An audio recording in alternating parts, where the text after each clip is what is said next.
Salam alaikum wa rahmatullahi wa barakatuhu, mes chers. Dans ce nouveau rendez-vous de l'Institut Kalima, une conférence organisée en coordination avec la coordination des organisations islamiques suisses, KIOS, et qui ont l'honneur tous les deux d'accueillir un grand professeur Denis Grill. Marhaban bikum, salam alaikum. Professeur Denis Grill, pour peut-être très rapidement vous présenter au public qui certainement vous connaissent, mais peut-être même pour ceux qui vont visualiser cette conférence a posteriori. Le professeur émérite à l'Université d'Aix-en-Provence, l'Université de Provence, Aix-Marseille 1. Il est membre et chercheur de longue date à l'IREMAM. Il est auteur. Il fut aussi professeur d'arabe, jadis dans une carrière qui a commencé il y a plus de 30 ans. Il est auteur aussi de plusieurs ouvrages, notamment des traductions et d'innombrables études dans le domaine de l'islamologie ou des études moyen-orientales. Il s'est intéressé depuis très très longtemps au domaine des études islamiques ou des études arabo-musulmanes et avec un penchant assez particulier, faisant de lui un grand spécialiste aussi de l'œuvre colossale de Cheikh al-Akbar Muhyiddin ibn Arabi. Alors, entre autres, bien sûr, cette petite présentation ne permet pas d'esquisser de manière complète la biographie du professeur Denis Grill, elle est extrêmement lacunaire. Je demande au professeur de m'en excuser pour faute de temps, parce que l'essentiel aujourd'hui, c'est que nous allons aborder avec notre invité la discussion, ou peut-être tout simplement la présentation de son dernier ouvrage, dernier ouvrage, paru chez les éditions du CERF en 2022, début de l'année, et qui tourne autour d'un sujet hyper important, à mes yeux en tout cas, et aux yeux de beaucoup des spécialistes depuis sa parution. Alors peut-être je le montrerai pour les auditeurs et les auditrices. C'est le serviteur de Dieu, la figure de Mohammed en spiritualité musulmane. Et cet ouvrage, on aura l'occasion avec le professeur peut-être d'avoir des éclairages assez précis, vient peut-être au bon moment où le monde est extrêmement éprouvé par rapport aux événements en Europe et ailleurs.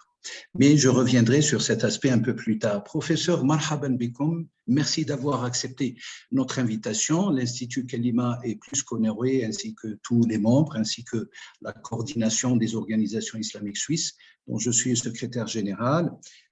En l'absence de son président ou de son vice-président, je vous transmets leurs salutations les plus chaleureuses, en espérant bien sûr les semaines ou les mois à venir, peut-être l'année prochaine, vous accueillir en présentiel dans la Fondation en Suisse.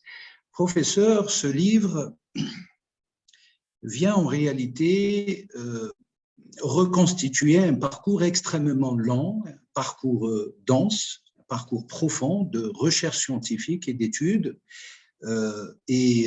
Comment est venue l'idée de constituer ou de reconstituer, de recueillir, en faire un recueil de toutes ces études depuis, si j'ai bien compris, vous avez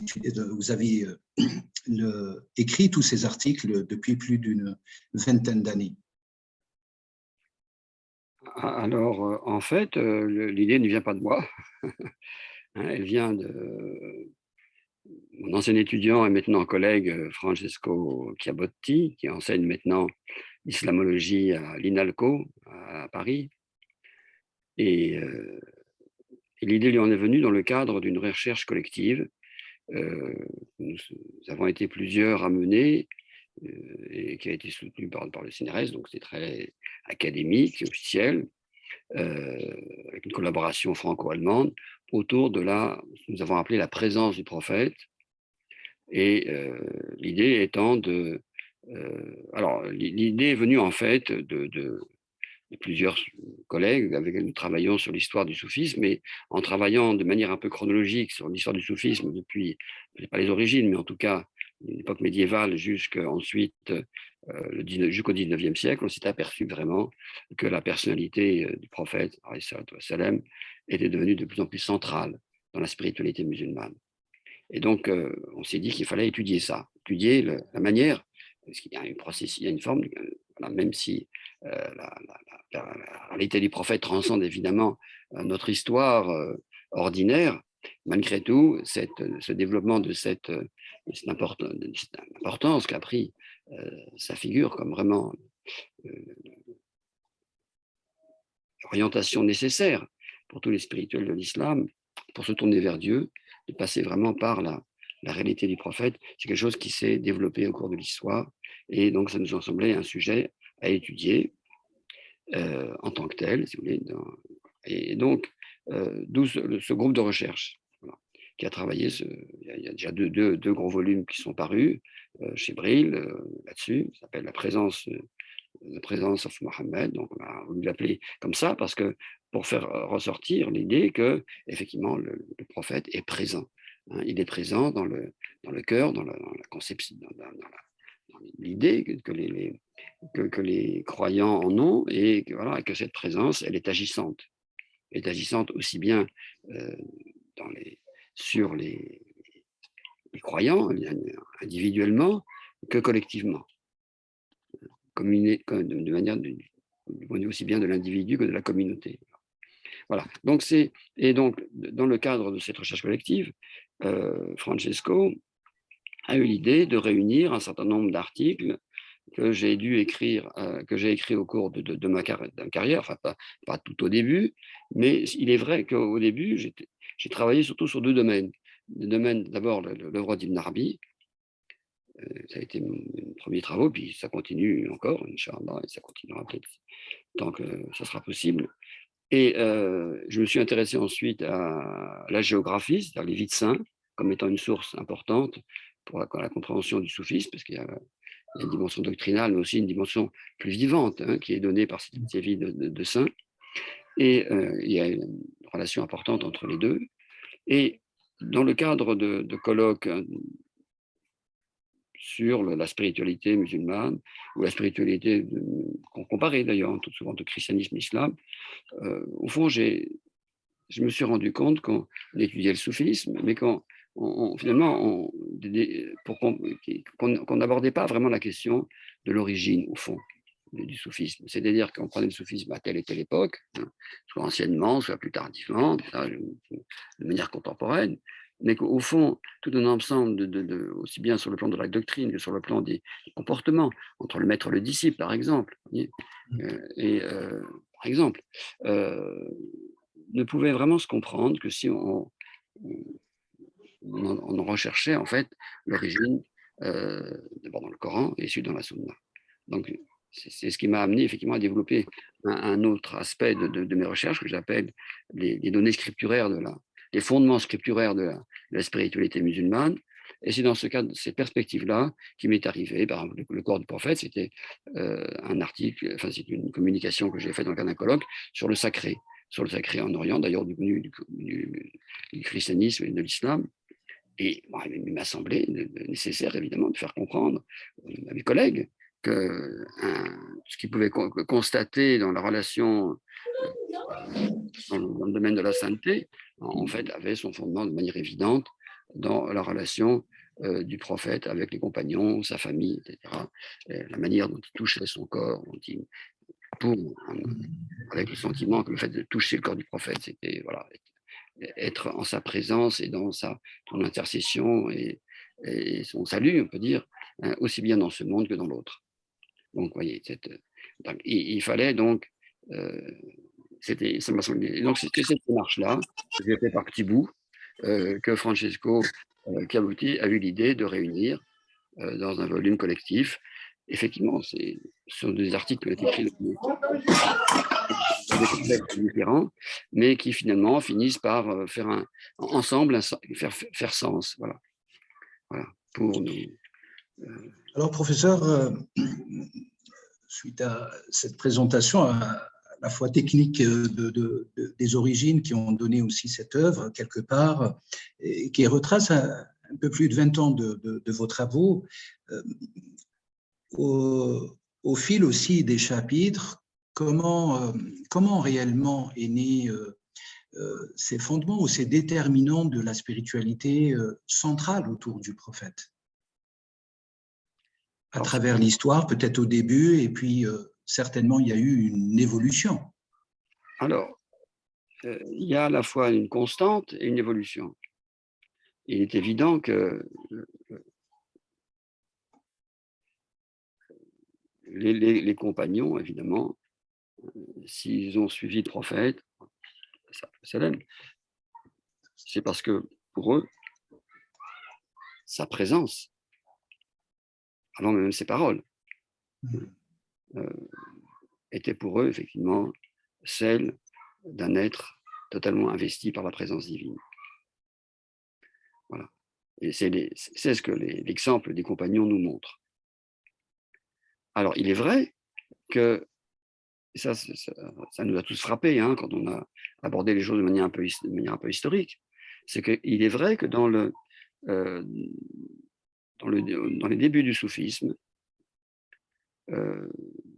même à les périodes de ce qu'on appelle du zuhd, entre le 1er et 2e siècle de l'Hégire,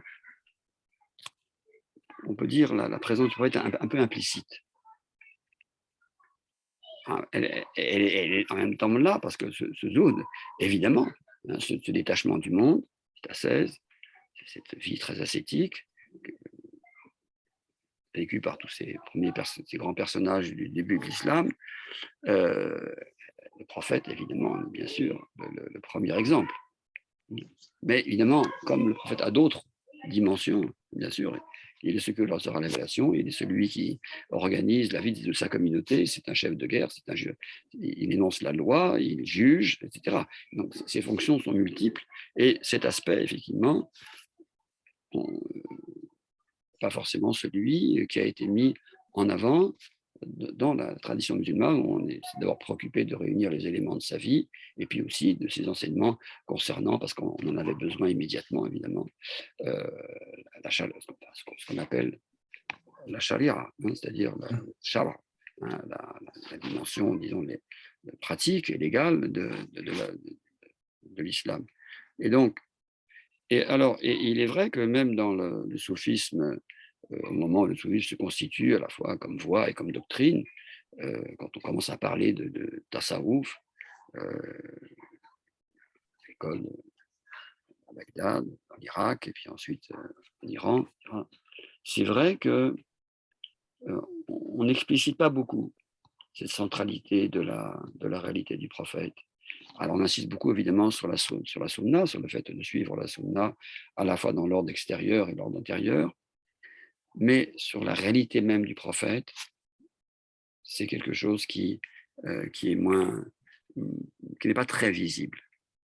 Il y a même des récits bien connus, si vous voulez, où quand, je crois que c'est Abu Sa'id el-Kharraz, hein, qui voit en rêve le prophète, et qui lui dit, mais il s'excuse, au fond, il est même tellement Dieu qu'il se sent, il s'excuse de ne pas aimer autant. Et parce qu'effectivement, selon le hadith, l'amour du prophète est une des conditions de la foi. Et Dieu, enfin, on n'est pas croyant tant qu'on n'aime pas le prophète plus que soi-même, etc. Et tous les êtres du monde. Alors, et le prophète lui répond,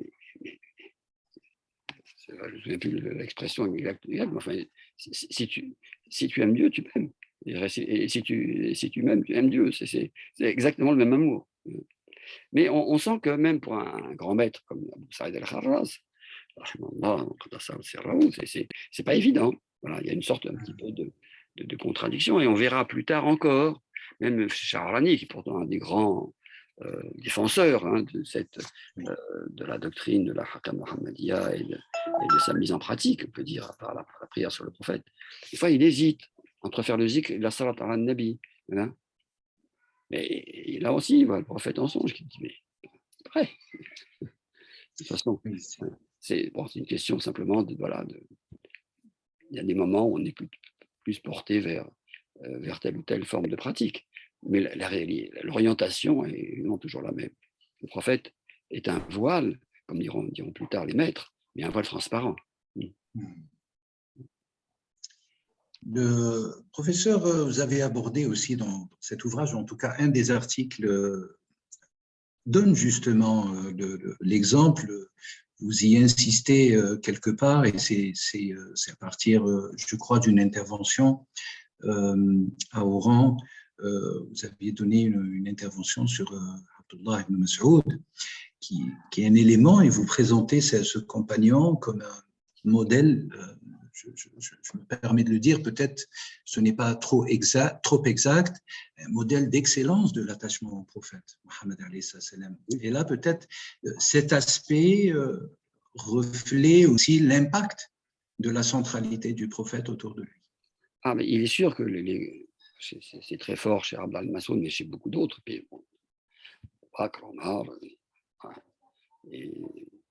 beaucoup d'autres. Il y a une élite, on peut dire, une élite spirituelle parmi les compagnons qui entourent le prophète et qui sont vraiment pleinement en phase avec cette réalité, même s'ils n'expriment pas dans les termes qu'on pourra les mettre plus tard pour la rendre plus explicite et compréhensible.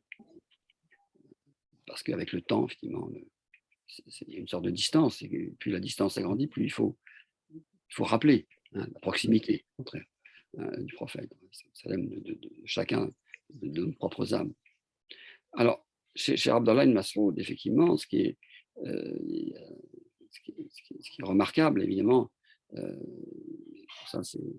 appelé ça le porteur des sandales, c'est l'idée vraiment de suivre pas à pas le prophète, qui est symbolisé par ces sandales, et même qui deviennent ensuite, après, une sorte d'image, si vous voulez, de l'ittibar, et en plus, on a calligraphie avec le hadith de la Hilya, qui est la description de la part du prophète, extérieurement, intérieurement, par Sidna Ali. Donc, et en même temps, Abdallah ibn Mas'ud est celui aussi qui est parmi les grands compagnons, celui qui a été vraiment l'un des grands transmetteurs du Coran. Et donc, il était le plus à même. Il y a un hadith, je ne sais plus quel compagnon j'ai oublié maintenant, à propos de la sainteté, justement, dit celui qui était le plus proche d'entre nous du prophète, si je me souviens bien, c'était Abdallah ibn Mas'ud. C'est cette idée une conformité intérieure qui passe évidemment aussi par l'assimilation complète de la parole divine.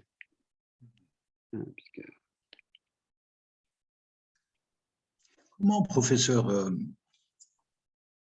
faire le parallèle entre ces premiers compagnons qui étaient, je reprends le terme, dans une assimilation complète de la parole de Dieu, via le prophète en tant que modèle, avec les générations qui ont suivi, et vous le disiez à l'instant, avec la distanciation temporelle, se sont peut-être sentis, où il y avait ce sentiment, cette loi qui fait que les hommes doivent se souvenir, se rappeler tout le temps. Et vous évoquez cela dans l'ouvrage, en tout cas dans quelques études de cet ouvrage, à savoir que la nécessité, enfin, vous faites un parallèle entre la présence de Dieu, un certain moment, la présence du prophète, qui est tout aussi importante et capitale dans la tradition spirituelle musulmane.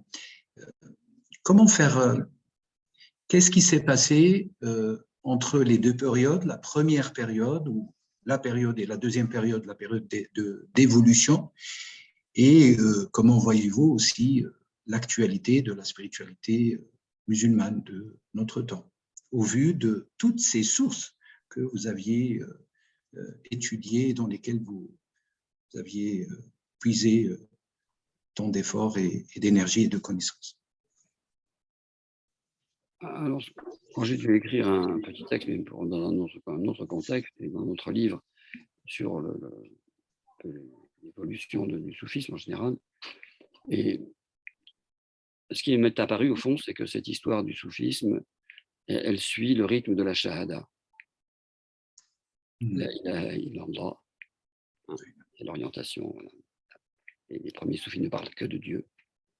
Et ensuite, Mohammed Rasulullah, les maîtres s'emploient à expliquer, faire comprendre que le la ilaha illallah, on le réalise par Mohammed Rasulullah. Voilà. Et c'est vrai qu'il y a un tournant, dans l'histoire de la spiritualité musulmane, qui est ce moment, effectivement, où, entre le XIIe et le XIIIe siècle de l'ère chrétienne, donc le VIe, VIIe siècle, où effectivement on commence à composer des prières sur le prophète. C'est le moment aussi où on commence à commémorer le Maoulid. C'est le moment aussi, évidemment, Mohammed ibn Arabi voilà, apparaît et compose son œuvre. Mais il n'est pas le seul à évoquer cette réalité mohammedienne. Mais c'est à cette époque. Et si je prends quelqu'un qui est éloigné de lui dans l'espace, un peu antérieur, comme le grand poète persan Attar, hein, il commence chacun de ces grands poèmes, de ces grands récits poétiques par un éloge du prophète qui est tout à fait de la même tonalité, en fait, même si c'est évidemment exprimé sous d'autres formes. Hein, et on peut trouver, et il y a encore des travaux à faire pour voir justement, en prenant en compte l'ensemble voilà, entre l'Orient, l'Occident, musulman, voir comment tout ça se développe, apparaît. Mais c'est vrai qu'il y a un moment un peu charnière. Alors, si on prend l'exemple de la salat ala nabi, par exemple, la prière sur le prophète, c'est pas il y a d'autres qui ont travaillé sur la question. Il y a une étudiante qui a fait une bonne thèse là-dessus aussi. Et il est frappant que, bien sûr, la salat ala nabi, ça fait partie des fonds de la pratique rituelle de l'islam, bien sûr. Le prophète, sallallahu alayhi wa sallam, on a dit l'importance dans de nombreux hadiths. Elle est instituée dans la prière sous la forme de la salat ibrahimiya. Et elle est. Alors, on a quelques exemples, une prière attribuée à Sayyidina Ali, quelques exemples de formules anciennes, mais il n'y en a pas beaucoup. Il y en a assez peu. Et c'est vraiment. Et il y a comme un trou. Et une apparition, effectivement, d'une nouvelle formule, sira, de formule sur les prophètes qui apparaît au XIIe siècle, justement, chez certains auteurs, XIIe, XIIIe siècle, et dans laquelle la prière sur le prophète comprend évidemment les prières adressées au prophète et l'évocation de ses vertus, de ses qualités, etc. Et en même temps, la prière devient vraiment un mode d'accès à Dieu. Alors, on voit ça très bien c'est une prière très connue au Maghreb, qui est la Salat Machichia. Il y a d'abord, effectivement, l'énoncé, dire, des principales caractéristiques du prophète, et puis après, voilà, on demande voilà, d'être celui qui accomplit la prière, demande d'être, voilà, on doit, voilà, c'est vraiment une voie voilà, alors il n'y a pas un mot en français qui rend le sens de ittibar, le fait de suivre. Alors il y a un mot en latin, sequela, prophétae, bon, mais ça fait un peu pédant. Voilà. Mais il n'y a pas un mot en français pour dire voilà, l'itibar, qui est le fait de suivre à la fois dans la sunna et aussi bien intérieurement par les vertus, par l'amour aussi. Donc, et la prière sur le prophète. Alors, et puis alors, voilà, Youssouf Nabhani, hein, ce grand compilateur palestino-libanais de la fin du 19e siècle, début du 20e siècle, a constitué des grands recueils, hein, de prières sur le prophète, et on voit justement, c'est très utile parce qu'on voit l'évolution, hein, de cette littérature spécifique. Voilà. De même qu'il y a aussi une littérature liée au Maolid, aussi bien en prose ou en prose rimée, hein, qu'en poésie, hein, et moi j'aurais voulu que dans notre groupe de recherche on étudie ça, mais on n'a pas eu l'occasion de le faire, et puis en fait ce serait l'occasion véritablement de faire de l'islamologie comparée entre les différentes parties du monde musulman, étudier tous ces textes de salawat, hein, et ces textes de Maolid, de Madir aussi, hein, qui se développent à partir de cette époque-là. Hein. La Borda, hein, la Borda del Bosiri, hein, bon, il a vécu au XIIIe siècle. Hein, et ensuite, alors une autre phase, il était d'origine maghrébine. Hein, il était Sénhaji dans sa oui, donc c'était des berbères installés en Égypte, hein, depuis pas mal de temps. Ils venaient de Moyenne-Égypte. Mais ensuite, quand on voit alors, les Dalaïl Khayarat, alors, à la fin de l'époque médiévale, hein, et où la prière sur le prophète devint vraiment une voix en elle-même. Hein, d'ailleurs, il y a des cheikhs et dalaïl, hein, qui transmettent la récitation, là, une sorte d'ijaza pour que cette récitation devienne vraiment, hein, une voie de réalisation spirituelle.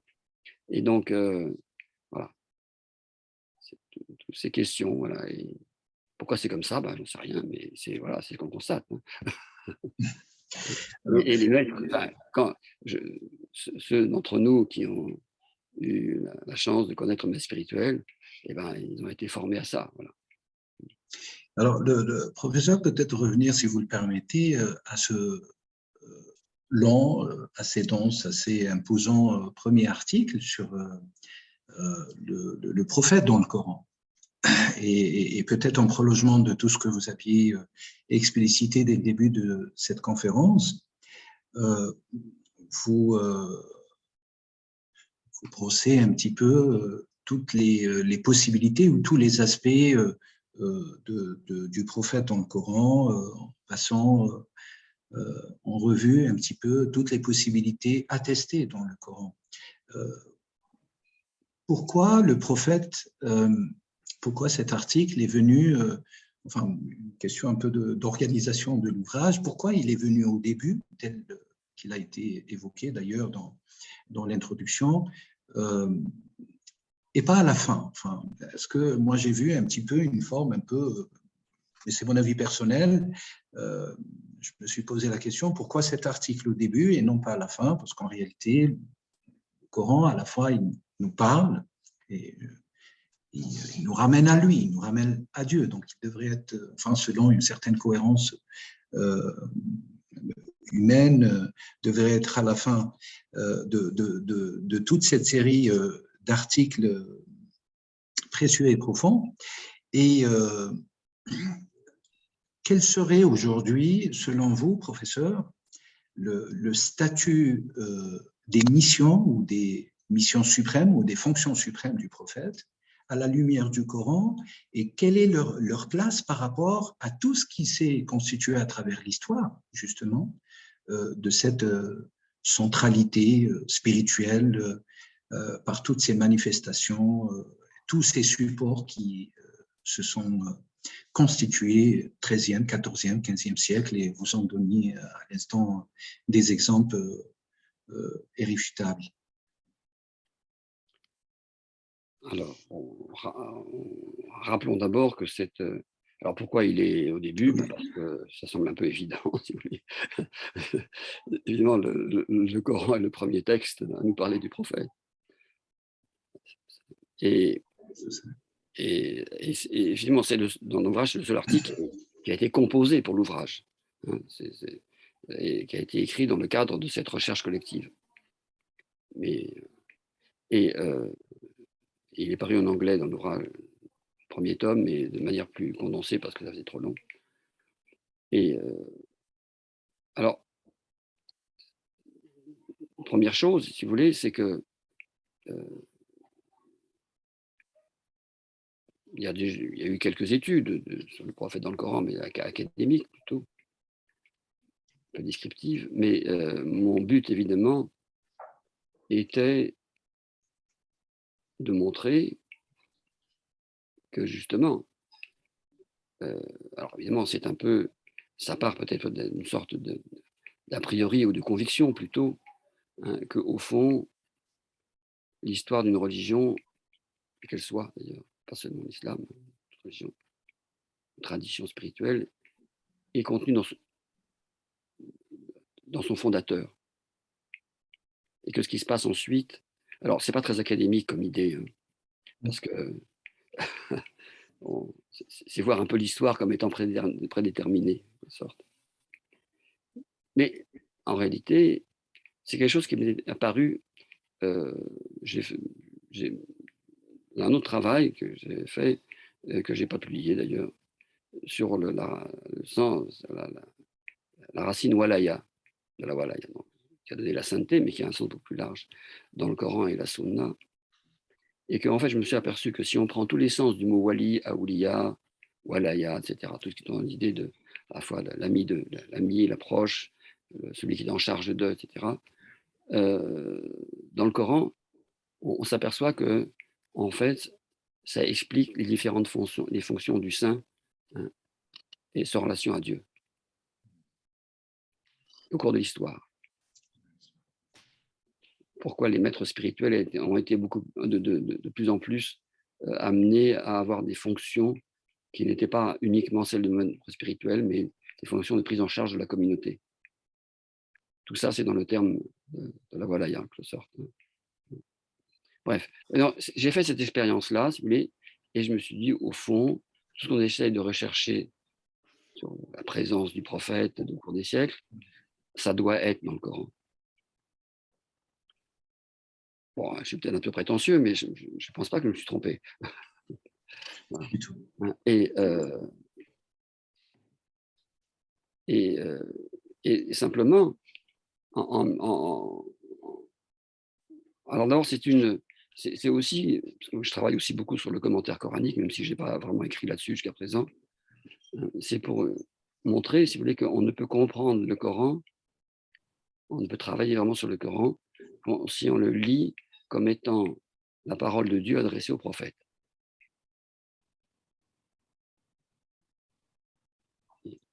On l'oublie. On l'oublie assez souvent. On l'oublie, mais il y a tellement de versets, entre 300 et 400, je mentionne les chiffres, où il est dit au prophète Qul, dit. Et d'ailleurs, il y a des Cheikh Al-Arlaoui, dans son introduction, son commentaire du Coran, insiste bien sur le fait qu'il faut lire le Coran comme si on l'entendait, transmis par le prophète. C'est une voie, de réalisation spirituelle, en fait. Mais c'est aussi, voilà, l'idée, si vous voulez, que au fond, tout est dans le Coran. Alors bien sûr, ça c'est un peu une attitude de croyant, évidemment. C'est pas très scientifique, je reconnais. Mais voilà. Et en même temps, tout n'est pas dans le Coran. Parce qu'il y a la Sunna et le Hadith, donc. Et en fait, comme je l'ai dit d'ailleurs dans cet article devrait être prolongé. Je n'ai pas eu le temps de le faire. D'accord ? J'y songe, Inch'Allah. C'est le prophète dans la Sunna. Alors, ça peut sembler immense, mais il ne s'agit pas de retracer tout ce que, évidemment, la Sunna du prophète, ce sera un travail absolument colossal. Mais surtout, qu'est-ce que le prophète dit de lui-même ? Comment il définit sa fonction dans la Sunna ? Alors là, je parle de ce qui n'existe pas dans le livre, je suis désolé. Oui. Pardon, mais quand l'importance du hadith et shafara, par exemple. l'intercession du prophète à la fin des temps quand il intercède pour tous les êtres. Alors, il y a quelque chose comme ça dans le Coran, hein, où le prophète est appelé shahid. Il est le témoin pour ses pairs, hein, à l'égard de ses pairs, les autres prophètes, hein, et de même que sa communauté est témoin, hein, envers les autres communautés. Ça, c'est dans le Coran. Mais c'est très allusif quand même dans le Coran. Et sans la sunna, on ne peut pas saisir, hein, bien sûr, les traditions sur la réalité primordiale du prophète. Alors, j'ai essayé de montrer qu'on pouvait la retrouver un peu dans le Ayat al-Kursi, mais je me suis quand même aidé là aussi quand même du premier commentaire, hein, parce que c'est vrai que le Coran, de ce point de vue-là, reste allusif. Et ça fait vraiment bien comprendre, si vous voulez, ce travail-là m'a bien fait comprendre la différence entre le Coran et la Sunna. Est-ce que c'est pour cela, professeur, que… Parce que vous voyez, le Coran, c'est une parole qui vient d'en haut. C'est Dieu qui parle. Et il voit le prophète comme il est, c'est-à-dire un bachar. Le Coran ne cesse d'insister, hein, sur la bacharia, hein, sur la nature humaine, très humaine, hein, du prophète.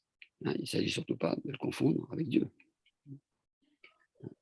Et la sunna, c'est quelqu'un qui est investi de cette présence, de la parole divine, aussi par la parole divine, donc qui parle de Dieu, hein, et qui est le reflet, de différentes manières, de à la fois la beauté et la majesté divine, et de la perfection, bien sûr, pour reprendre des termes qui sont, voilà, on a utilisé ensuite dans le tasawwuf. Mais, hein, donc c'est pas du tout le même, du point de vue linguistique, c'est pas du tout le même type de texte. C'est pas le même vocabulaire, c'est pas, même si le prophète reprend le Coran, bien sûr, souvent. Donc, et voilà. Donc cet ouvrage est fort incomplet. Oui, c'est déjà énorme, quand même. C'est fort incomplet parce qu'il manque toute cette dimension de l'enseignement, voilà, de la réalité du prophète telle qu'elle transparaît dans le hadith. Voilà.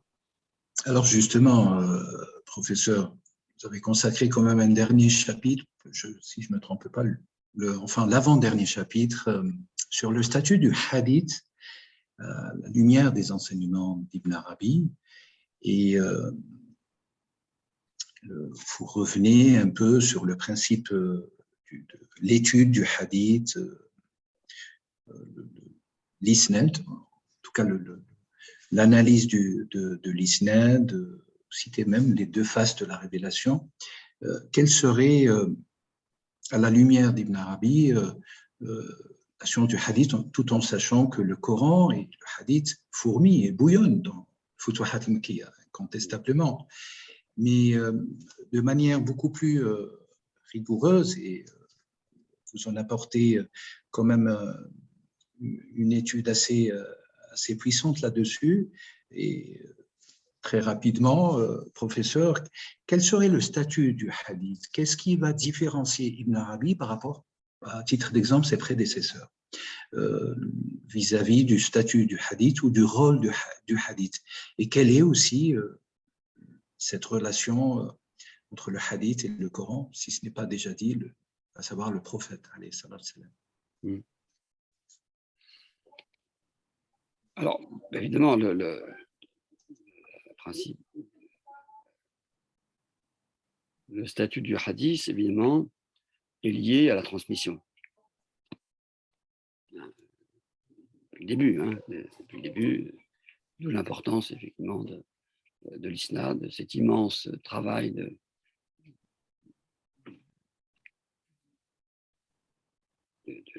recueil, de collecte du hadith qui a été accompli par les premières générations de muhaddissin, de rawat, transmetteurs du hadith. Alors, il se pose la question qui a été posée par ces mêmes transmetteurs de l'authenticité. Et par rapport à ça, oui, pardon. Ibn Arabi lui-même souvent s'interroge. souvent pour des questions qui sont relatives à la loi, justement, au fait de faire telle et telle chose. Se pose la question de est-ce que ce hadith est bien authentique ou est-ce que quand il y a deux hadiths qui sont un peu contradictoires, lequel choisir. Et il introduit, alors il n'est certainement pas le premier à le faire évidemment, mais il est le premier à l'expliciter, enfin un des premiers à l'expliciter de manière claire, et c'est au fond l'authentification du hadith, hein, elle reste problématique tant qu'on n'a pas au fond une sorte de révélation par le contact direct avec le prophète de la réalité de cette authenticité ou pas. Et ça, c'est quelque chose qui est initié, qu'on va retrouver ensuite, qui va être très présent chez un certain nombre de personnages liés au soufisme à la fin de l'époque médiévale, Suyuti, Shahrani, et puis d'autres, voilà, et puis récemment encore, qui en donnent des exemples. Et donc, et en même temps, donc il y a à la fois une méfiance vis-à-vis de l'islam, qu'une Arabie partage avec beaucoup des transmetteurs de hadith, hein, et en même temps, une grande importance, parce que, qui est la question de la transmission, qui est l'idée que écouter un hadith transmis par un maître, et même si on le lit dans Bukhari, mais comme Bukhari lui-même, les gens ont continué à le transmettre de manière orale, hein, avant d'en faire une lecture simplement, c'est vraiment une mise en présence du prophète. Et donc, le hadith participe pleinement de la transmission du hadith, de cette présence. D'où l'importance qu'il y a du hadith, alors que les grands recueils ont été établis très tôt, entre le 3e et le 4e siècle de l'Hégire. On continue Ibn Arabi lui-même a fait des résumés de Bukhari, Muslim et d'autres, Tirmizi, voilà, pour assimiler totalement cette parole. Et il en a reçu, il a recherché le hadith tout au long de sa vie.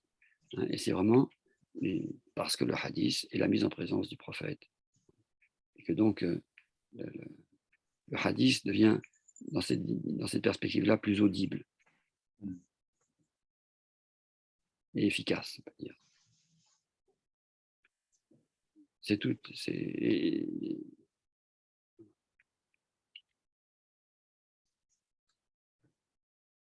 Oui.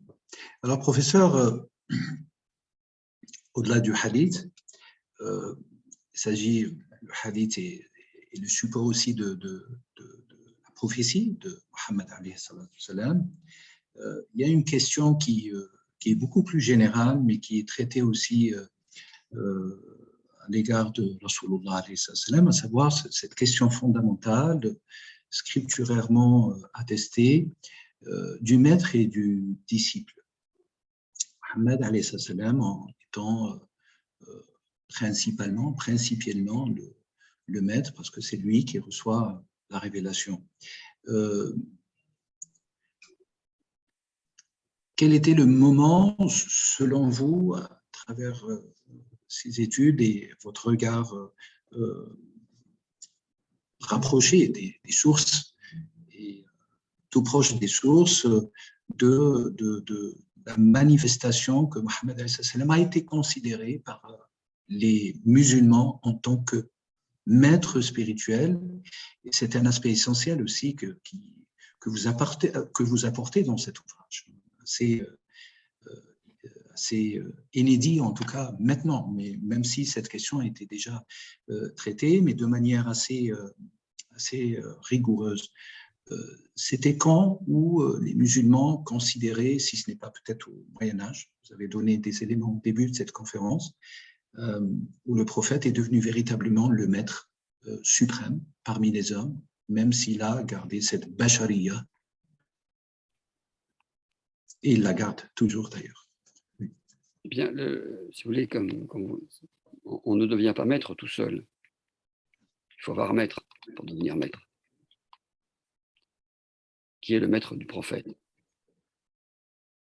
C'est Dieu. Bien sûr, oui, mais en même temps, et c'est toute la question de la transmission, il faut avoir un maître, de sorte, bien sûr, c'est Dieu le maître des maîtres, forcément. C'est le mot rabbi, c'est le rab, hein, le mot rab lui-même, hein, et exprime l'idée, le verbe rabba yarubbu, pour variante, rabba yurabbi, on peut dire. Ça veut dire à la fois nourrir, faire croître, hein, et éduquer, donc former. Alors, ce que j'ai essayé de montrer, effectivement, dans l'article sur le prophète dans le Coran, hein, c'est que le prophète est éduqué, formé, comme un disciple, par la parole divine. Et le maître, il n'est pas tendre. Hein.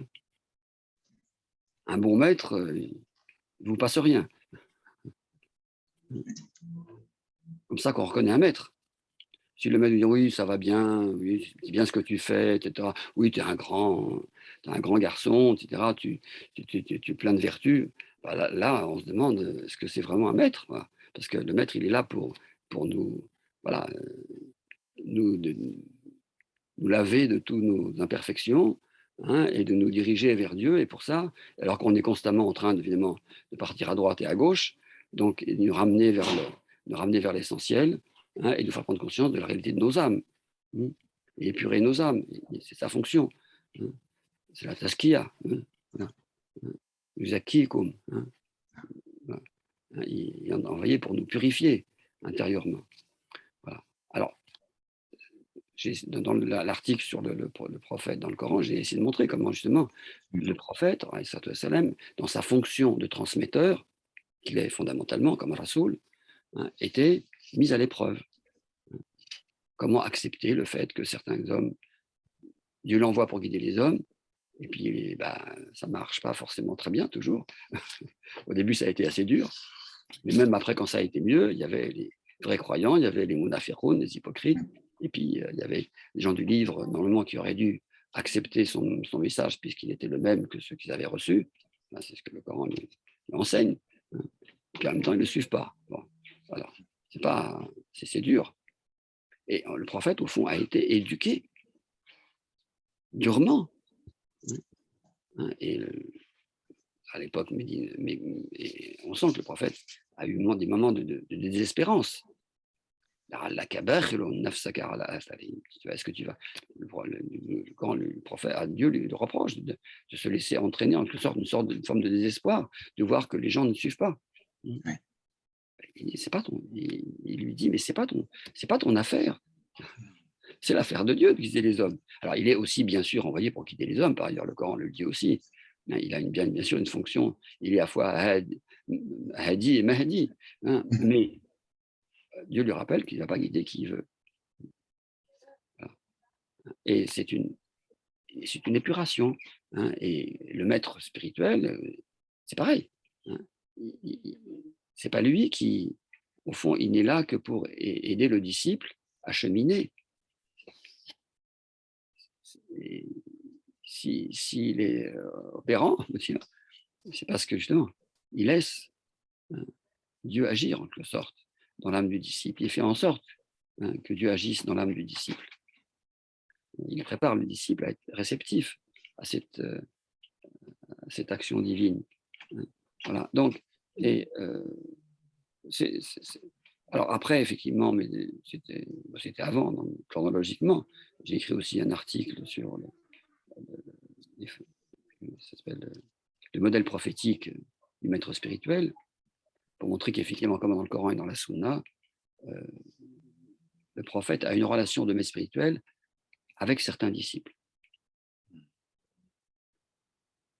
Bien sûr, vis-à-vis de l'ensemble de la communauté, de tous les compagnons, il est d'abord le Rasoul, celui qui transmet la parole divine. Il est sharia, il est législateur, etc.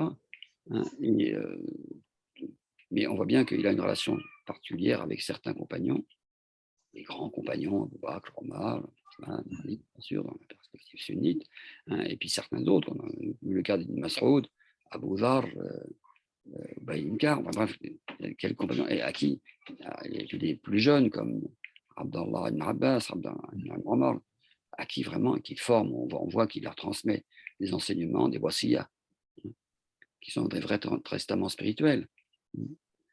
Et donc, pour ça, il faut lire à la fois le Coran, effectivement, comme étant le maître. Et alors, c'est pas seulement le Coran. Et là, ça, c'est vraiment quelque chose qu'enseigne Ibn Arabi, c'est que le maître du prophète, en tant qu'être, non, je dirais pas humain, mais créé, c'est Jibril, c'est Gabriel. Et Ibn Arabi explique bien que c'est pour ça qu'il dit voilà ta'ajal bil Qur'an min qabli an yuqda. Ne hâte pas la nuit. Pourquoi? Parce que, et ça rejoint des paroles d'autres savants d'ailleurs, au fond, il y a la révélation qui doit transmettre, le wahy, mais il y a une autre, le Coran, mais qu'il a une forme de préscience, et qui est liée à la révélation du Coran global. Jumlatan, comme dit Ibn Abbas. Il a reçu le Coran Jumlatan, de manière indifférenciée, non pas sous forme de sourate, verset. Mais il y a une sorte de préscience. Mais il doit observer l'adab, l'adab vis-à-vis du maître, et attendre que celui-ci lui transmette la parole pour qu'il puisse la retransmettre à son tour. Donc c'est toute la question de la transmission qui remonte dans l'intermédiaire Sina Jibril. Et si je peux rajouter quelque chose par rapport à une étude qui n'est pas dans ce livre, mais qui est une étude sur le Ruh al-Quds d'Ibn Arabi.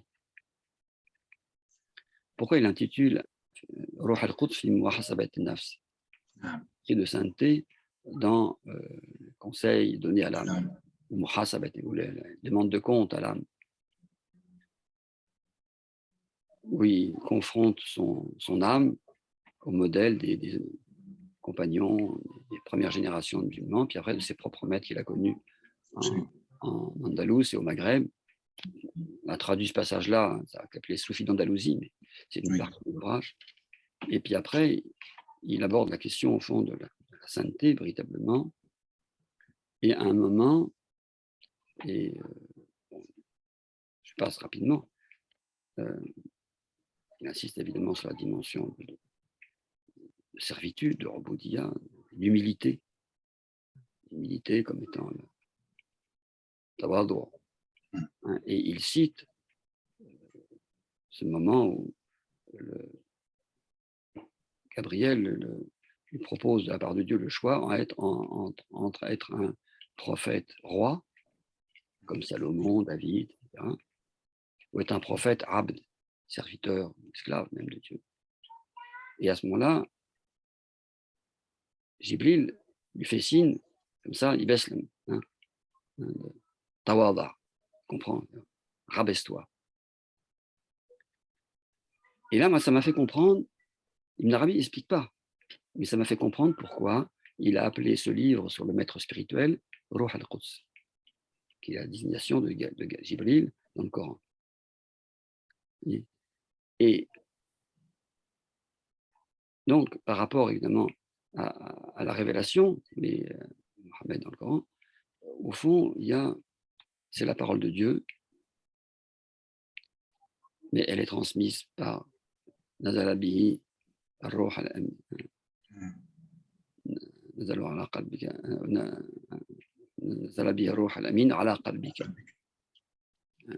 C'est l'esprit fidèle, c'est une autre désignation de Gabriel, Jibril, sur ton cœur. Donc, il y a la réalité divine, ou la science divine qui s'exprime sous la forme d'une parole et d'un livre à la fois, et le transmetteur Gabriel et le prophète qui reçoit et qui retransmet Dieu à son tour. Donc c'est la chaîne, c'est la silsila. Après, ça passe par des maîtres, mais comme le disent les maîtres dans certaines ijazas, comme donc, licence pour diriger les disciples, la permission, le idn, il est venu de Dieu, il vient de Dieu avant que le maître le transmette de manière horizontale, on peut dire, d'un homme à un homme. La transmission, elle est verticale, comme la révélation, comme le wahy, et descend. Alors, je ne sais pas du tout si j'ai répondu à votre question. Largement, il y avait un autre exemple, vous aviez cité aussi dans le même article, enfin, le premier article, à savoir cet aspect, mais enfin, ces techniques, peut-être l'infaillibilité, à titre d'exemple. Il faut s'expliciter assez bien aussi. Ça, c'est une autre question. Là. J'ai peut-être été un peu rapide dans cette question de l'infaillibilité, pour insister sur parce qu'on a souvent l'impression que le terme de isma, qui désigne à la fois l'impeccabilité et l'infaillibilité du prophète et des prophètes en général, dans la théologie musulmane, vient du Coran. Alors c'est vrai qu'il est question, Allah, il y a Dieu te protège contre les hommes, mais ça a un autre sens dans le Coran. Donc la question, et le Coran ne parle pas d'infaillibilité, puisqu'il attribue au prophète des défauts, des péchés. Même s'il lui pardonne, il doit quand même demander pardon pour ses péchés. Alors, c'est des péchés à la mesure du prophète, évidemment, dont on ne peut pas s'imaginer ce que ça représente. Évidemment qu'ils sont, c'est comme la question de Dieu, il y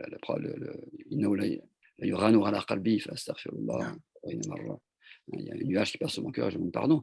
Évidemment, comme expliquait Abou Lahan Chazili, c'est les Rain Anwar, c'est des nuages de lumière. Alors, évidemment, mais le péché, c'est des péchés, évidemment, qui sont des péchés de lumière, on peut dire aussi. Oui. Mais la parole de Dieu parle du prophète comme d'un homme, et un homme, par définition, comme des péchés. Adam a commencé. On est là sur la terre parce que notre père Adam a péché, il a désobéi à Dieu, ça fait partie de notre condition humaine, voilà, tout simplement. Et peut-être, oui. Voilà, donc. Alors, et en même temps, alors, il ne faudrait pas croire que parce que j'ai l'impression que certaines personnes, j'ai eu un peu ces échos-là, pensent qu'au fond, le Coran ne parle pas de l'infaillibilité du prophète. Alors, il n'en parle pas dans ces termes, effectivement. Mais quand il est dit « Attirons-la ou attirons Rasoul », ici Dieu est le prophète. Est-ce que le prophète peut nous donner un ordre qui ne soit pas conforme à la volonté divine? Et je pense que l'infaillibilité, elle est là, en fait. Tout simplement. Alors, elle n'est pas exprimée avec ce terme de risma. Il y a souvent une distance entre le vocable coranique et la manière ensuite dont les théologiens, les savants d'islam ont élaboré leur propre science. Merci infiniment, professeur. Peut-être on va ouvrir, si vous le permettez, juste une petite séquence d'interaction, enfin, avec le public, s'il y a des questions. Alors, très rapidement, je prendrai 2 ou 3 questions.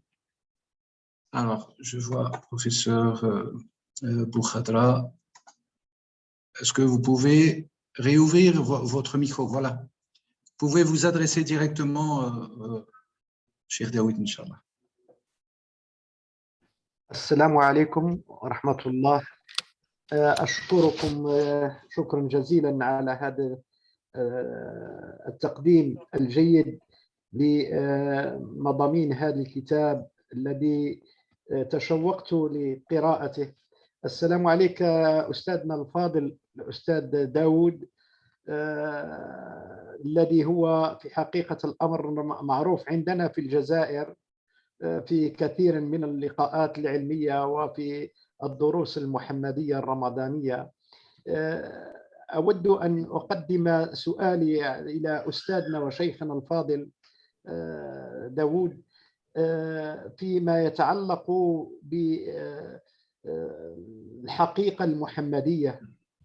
هذه الحقيقة التي ربما رغم ما قيل فيها تظل يعني محجوبة عن كثير من الناس، وبالتالي هي في حاجة إلى أن توضح بالطريقة التي حاول أستاذنا الفاضل من خلال ما رأيت في المضامين هذا الكتاب، التي تحاول أن تقدم لنا الرسول صلى الله عليه وسلم في رسالته وفي نبوته، لأنها في الحقيقة تتجاوز حدود الزمان وحدود المكان. وفيما يتعلق في رأيك في الأحاديث التي تناولت هذه القضية والمتمثلة في قول الرسول صلى الله عليه وسلم، خاصة لما قال: كنت نبيا وآدم بين الجسد والروح، وعندما قال: بعثت إلى كافة الناس، معناه أولهم وآخرهم. ما رأيك أستاذنا الفاضل في هذه المسألة؟ والشكر مجدد لك والفضل لك أيضا، ونتمنى من الله تعالى أن ينفع بك المسلمين ويبصر بك التائهين ويوقظ بك الغافلين. وشكرا. شكرا أستاذنا أستاذ بوخضرة، أستاذ الأنثروبولوجيا الدينية في جامعة تلمسان. شكرا لكم جزيلا أستاذنا الجليل. تفضلوا، أبو لا بارول شيخ بروفيسور. أجيب. عليكم السلام ورحمة الله وبركاته، وأشكركم أنا أيضا على هذا السؤال وعلى كل ما قلتم. يعني لماذا يمكن أن نقول اخترع ابن العربي هذه العبارة، عبارة الحقيقة المحمدية، التي لم تكن فيما أعلم مستعملة قبله، كما أيضا اخترع مصطلح الإنسان الكامل. كذلك أظن أنه لم يستعمل. هناك عبارات أخرى سبقت هذه العبارة، الإنسان الكلي عند ابن الرجان مثلا. ولكن إذن ابن عربي يعني لماذا اخترع هذه المصطلحات؟ والمشايخ المشايخ الأولون في القدماء تحدثوا عن الروح، عن النور المحمدي. أولا نور محمد، مثل سالي التستري، نور محمد.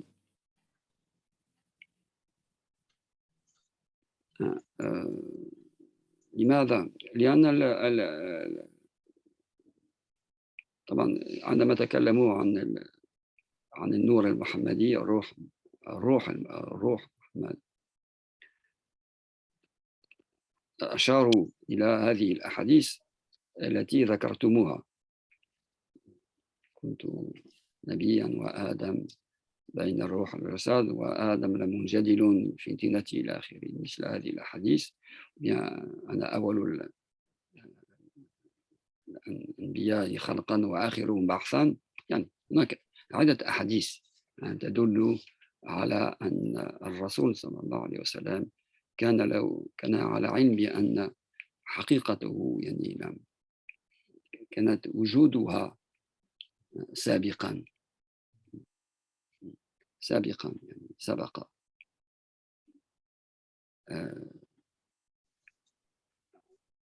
أعتقد أن ابن عربي والله أعلم استعمل هذه العبارة لبيان شيء لم يتحدث عنه المشايخ من قبله، لأن أهل التصوف، مشايخ التصوف، إلى أن جاء هو لم يتحدثوا قبل كل شيء عن السلوك، عن المقامات والأحوال وكيف السلوك وكيف الوصول إلى الله سبحانه وتعالى. أراد ابن العربي أن يكمل هذا العلم، علم التصوف، فأدخل فيه قضية الوجود، يعني ما وجود الله وما وجودي. الوجود يختلف عن وجود الله، وكيف ظهر الوجود.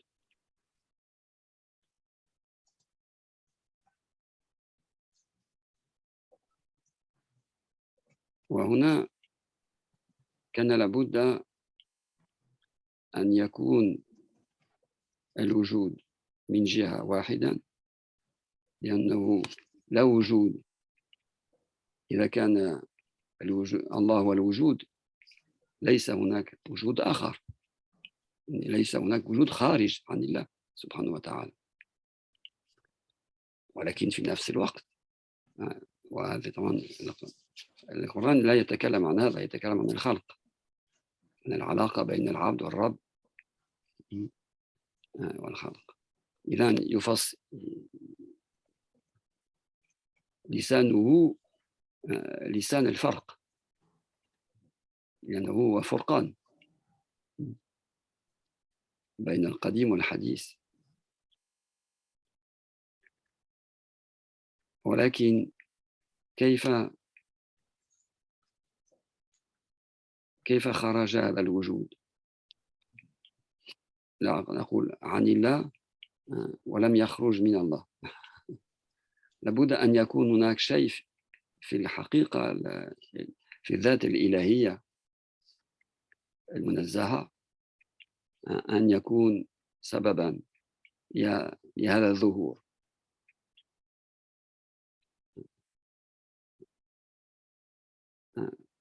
فالحقيقة المحمدية هي في الحقيقة في أعماق معانيها هذه الحقيقة الموجودة في ذات الإلهية التي بها ظهرت الأكوان ولم تخرج عن الوجود. هي عدم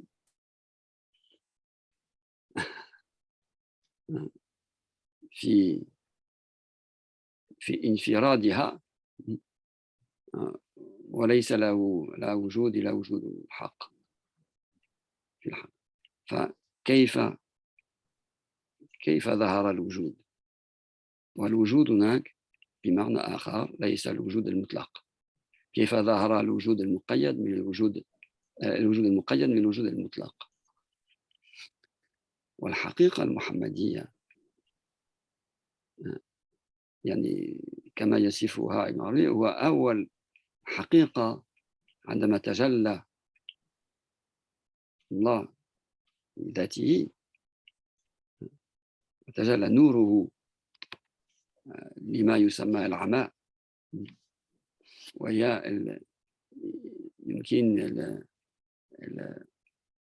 المادة القابلة للوجود أو للنور، لأنه الكتب المنزلة ليس القرآن فقط لا يتكلم عن الوجود. هذه عبارة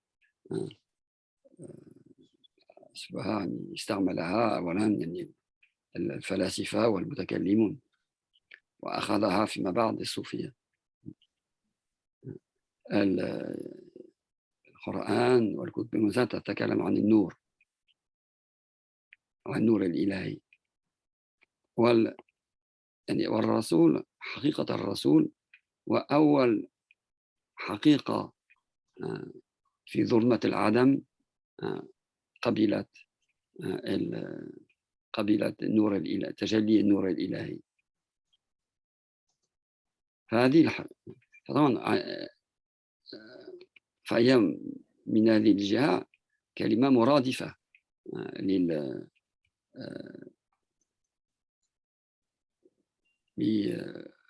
للنور محمد أو أو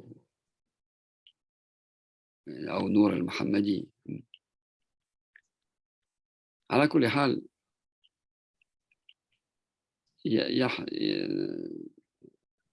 لابد من البيان، بيان العلاقة بين مذهب وحدة الوجود وما يقال، وإن لم تستعمل العربية نفسه هذه العبارة، والحقيقة المحمدية. ولكن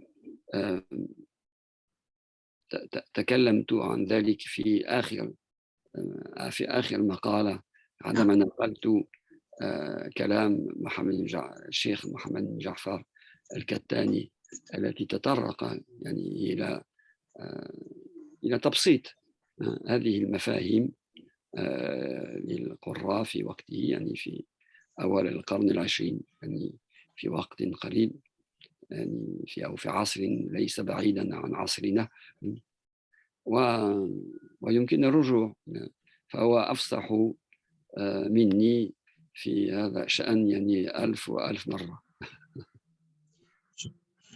Merci beaucoup. Alors peut-être, professeur, je lis juste une petite question que je reçois dans la discussion. Alors une question sur le rapport entre, justement, toujours dans les enseignements d'Ibn Arabi et l'œuvre d'Ibn Arabi, entre l'insan, le kamil, le haqiqa, le muhammadiyya. Est-ce qu'il y a... Alors, en fait, chez Ibn Arabi, c'est quelque chose qu'a bien montré Michel Chodkiewicz dans son livre Le Sceau des Saints. Ceux qui ne l'ont pas lu peuvent le lire, ça sera utile pour comprendre. Il montre bien qu'il y a une interconnexion entre trois termes fondamentaux dans l'enseignement d'Ibn Arabi, qui est donc el-Haqq al-Muhammadi, al-Insan al-Kamil et el-Khalifa. Le Khalifa, évidemment, c'est celui qui reçoit la science des dons divins et qui est chargé de représenter Dieu sur la terre. Même si le prophète, il est Khalifa, mais à un niveau, on peut dire, supérieur. Il est le Qutb al-Wujud, le pôle de l'existence. Alors que Adam, Sidna Adam alayhi salam, il est le Khalifa fil ard. Alors, l'insan al-Kamil, c'est par rapport justement à l'idée que l'homme a pour vocation de réunir toutes les perfections, à la fois divines et humaines. El-Kamalat, el-Khalqiyya wal-Haqqiyya. Il développe ceci dans le premier chapitre des Fusus al-Hikam à propos d'Adam.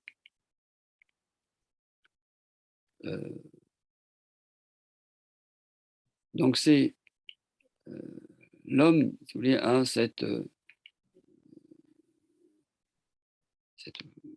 l'homme avec un grand H, évidemment, est celui qui a parmi tous les êtres du monde, cette mission, en quelque sorte, cette vertu, de réaliser par les noms divins l'ensemble des vertus divines exprimées dans les Asma al-Husna, les meilleurs, les plus beaux des noms, qui sont en même temps l'expression aussi de qualités humaines, que l'homme doit, certaines sont peut-être réservées à Dieu, comme le mutakabbir par exemple, ce n'est pas le propre de l'homme, mais il y a toujours une forme, même dans ce qui peut apparaître des fois comme négatif, de positif, et donc c'est la capacité qu'a l'homme, effectivement, d'être c'est-à-dire le reflet dans la création de la perfection divine. La Haqiqa Muhammadiyya est plus en rapport justement avec à la fois l'origine et la fin du monde. C'est lui qui est à l'origine du monde, de l'existence, et qui l'a conduit voilà, jusqu'à la ramener à Dieu, ce qui est exprimé dans la sunna à travers la notion de shafara, d'intercession. Mais la réalité mohammedienne, c'est vraiment ce qui est à l'origine du monde. Merci infiniment, professeur. Alors, peut-être une dernière question, si vous le permettez. Est-ce qu'il y a d'autres questions? Sinon, on arrive au terme de... Alors, je ne vois pas les questions.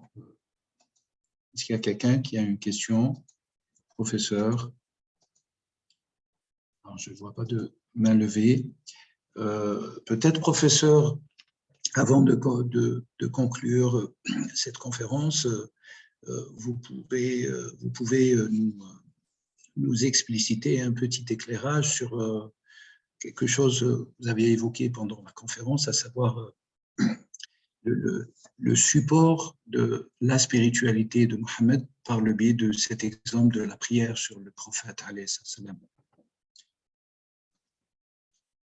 qui est fondamental dans le cheminement, qui est fondamental dans la vocation primordiale et terminale du cheminement et qui est fondamental dans l'esquisse même de cette haqiqa muhammadiya à travers de toute l'existence, toute la vie.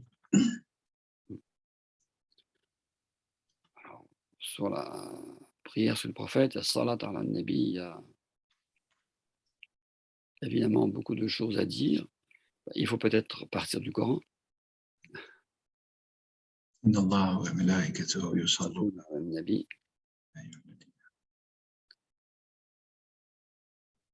Alors, d'abord, pour moi, évidemment, ce verset est aussi l'une, par rapport, évidemment, aux critiques qui peuvent émaner de certains, sur cette notion de haqiqa muhammadiya, de permanence, on peut dire, d'intemporalité de la réalité du prophète, c'est que justement, cette prière, elle est présentée comme intemporelle. Inna Allah wa malaikatahu yusalluna ala nabi. Yusallun, c'est un inaccompli. C'est pas, elle s'accomplit. Elle est hors du temps, d'une manière. Et elle est tout le temps là. Donc il y a une permanence. Et ensuite, il est dit, Ya ayyuhalladhina amanu, sallu alayhi wa sallimu taslima. Donc, il y a quelque chose qui est rajouté pour l'homme, pour le croyant, c'est le salam.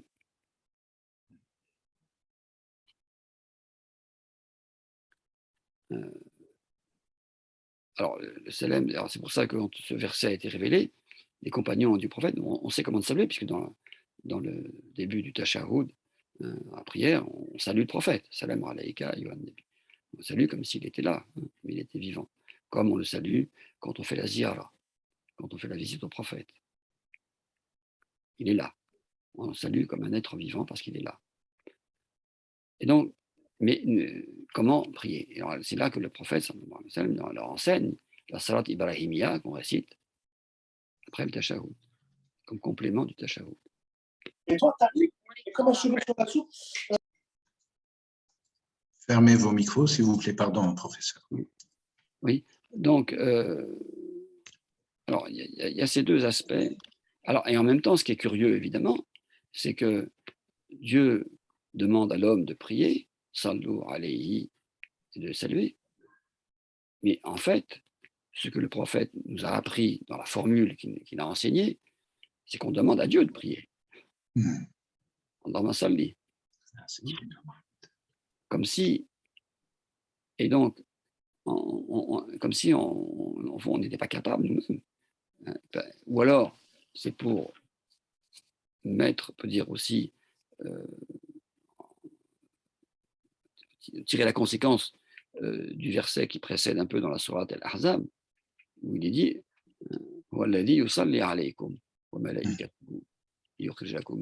c'est lui qui prie sur vous, hein, ainsi que ses anges pour vous faire sortir des ténèbres vers la lumière. Donc, en fait, le mot salli, c'est d'abord Dieu. Même si Ibn Arabi nous enseigne par ailleurs que le mot salli, en tant que prière rituelle, évidemment, ça se renvoie au sens du cheval qui arrive en deuxième position. Mais ça veut dire parce que Dieu arrive en première position dans la salat, hein, que l'homme ensuite arrive en deuxième position. Bref, donc la salat al-nabi, c'est effectivement une prière à Dieu. Allahumma salli. On s'adresse à Dieu. Donc, c'est une dora, et c'est aussi un zikr, puisqu'il y a le fameux hadith Ubay ibn Ka'b demande au prophète quelle part de ses œuvres surrogatoires il doit consacrer à la prière sur le prophète. Le prophète lui enseigne un tiers, puis il en demande, puis à la fin, non, c'est tout, c'est les 3 tiers de son temps, alors que c'est en même temps un lecteur du Coran, qui doit être employé. C'est un cas particulier, ce hadith, où le prophète finalement conseille à ses compagnons de consacrer totalement à la prière sur le prophète, comme si c'était ça suffisait, comme dhikr au fond. Et alors, dans la pratique, et c'est vrai que un texte comme les Dalaïl el-Khayrat, par exemple, c'est un peu ça. Si on la lit comme font certains, parce que c'est comme, elle est un peu sur le modèle du Coran, divisé en ahzab pour toute la semaine. Donc ça peut occuper pas mal de temps, quand on est dans cette perspective-là. Donc, si vous voulez, la salat al-nabi, alors ça a beaucoup de sens, la prière sur le prophète, parce que c'est une mise en présence du prophète, bien sûr, puisque comme le prophète l'a enseigné dans un hadith sur l'excellence de la prière le jour du vendredi, le prophète enseigne que notre prière lui est présentée. Et c'est là quand un compagnon lui demande, mais comment notre prière te parviendra-t-elle alors que tu seras réduit à la poussière après ta mort? Et il répond, Dieu a interdit à la terre de manger le corps des prophètes, ce qui montre qu'il y a une présence. Voilà. Et c'est pour ça que moi, dans ma prière sur le prophète, je pense souvent au fait que c'est un peu comme une ziyara. On va trouver le prophète, on va le saluer, comme pour la ziyara à Médine. On se met en présence du prophète. C'est un aspect, qui agit sur nous.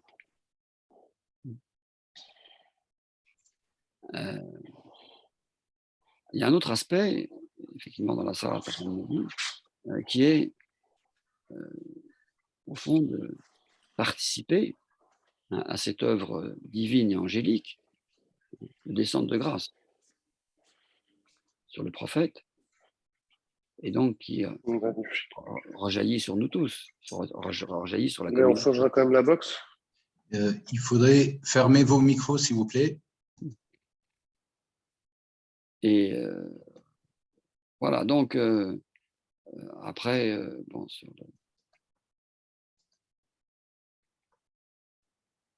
alors, pour le 3e volume de cette série chez Bril, j'ai écrit un article sur la vision du prophète sallam à l'état de veille, Yarqadatan.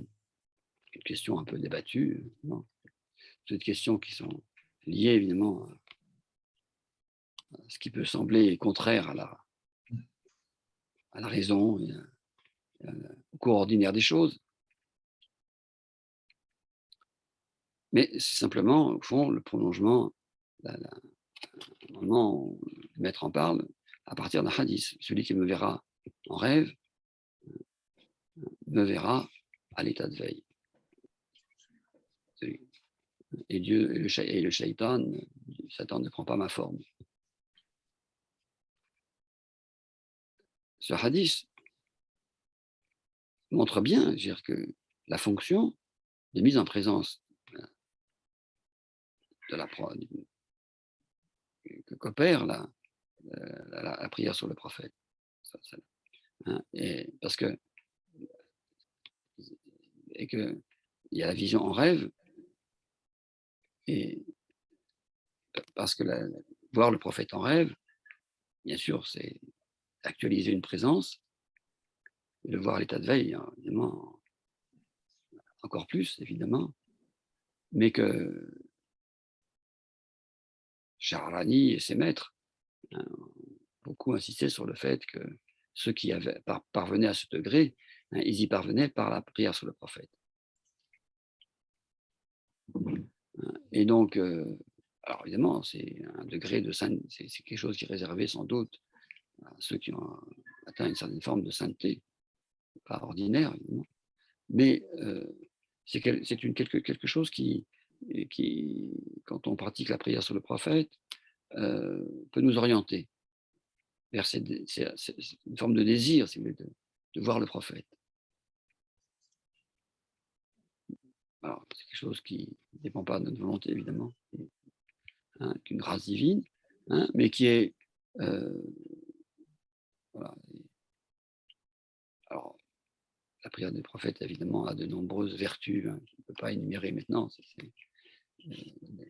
des traités. On a écrit des traités entiers sur la salat ala nabi, avec tous les hadiths que le prophète,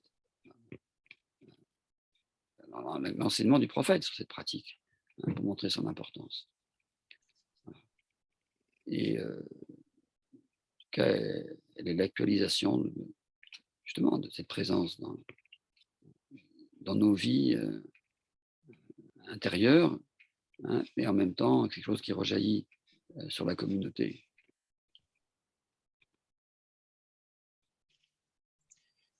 Merci, cher professeur, merci infiniment pour la conférence, pour tous ces éclairages, ces instructions, ces enseignements, ces explicitations, et d'avoir pris la peine et le temps pour nous parler du serviteur par excellence de Dieu, Mohammed, figure de Mohammed en spiritualité musulmane.